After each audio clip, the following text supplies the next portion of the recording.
माझ्या जिल्ह्यामध्ये ग्रामीण भागामध्ये 102 फीडर आहेत। केंद्र सरकार आणि राज्य सरकार नरेंद्र मोदी साहेबांनी देवाभाऊनी निर्णय केला की या महाराष्ट्रातल्या ग्रामीण भागातला फीडर हा सोलरवरती आणायचा। हे सगळीकडे स्कीम चालू आहे। माझ्या जिल्ह्यामध्ये 102 फीडर आहेत, त्यापैकी 30 जागा ह्या आपल्या सरकारच्या आहेत।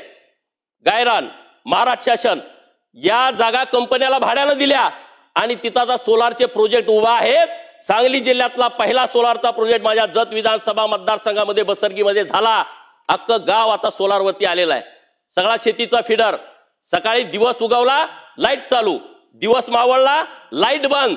माझा शेतकरी दिवसभर रानामध्ये राबत होता, त्याची आणि पोराची ओळख नाही। सकाळी 6ला तो निघून जायचा, पोरं 7ला उठायची, शाळेत जायची। बाप पोरं जेव्हा शाळेत यायची तेव्हा बाप शेतातच असायचा। बाप जेव्हा घरी यायचा तेव्हा लाईट आली, परत शेतात चालला। म्हणजे त्याची आणि पोराची भेट गाठ सुद्धा होत नव्हती। आज आपल्या सरकारमुळे माझ्या सांगली जिल्ह्यात 30 फीडर हे सरकारी जमिनीत झाले आणि 72 जागा ह्या कंपन्यांनी भाड्याने घेतलेल्या आहेत। सरकारच्या निर्णयानुसार खाजगी शेतकऱ्यांच्या त्यांना 50,000 रुपये एकरी भाडं वर्षाला मिळतंय। असे 102 फीडरचं काम पुढच्या 1 वर्षामध्ये पूर्ण होतंय। अख्खा सांगली जिल्हा सोलारवरती येतोय। हे काम आहे, हे क्रांतिकारी काम आहे।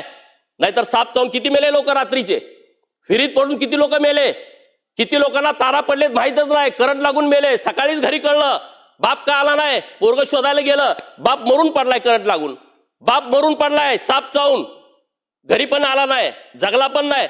ही परिस्थिती होती। हे बदल झालेले आहेत।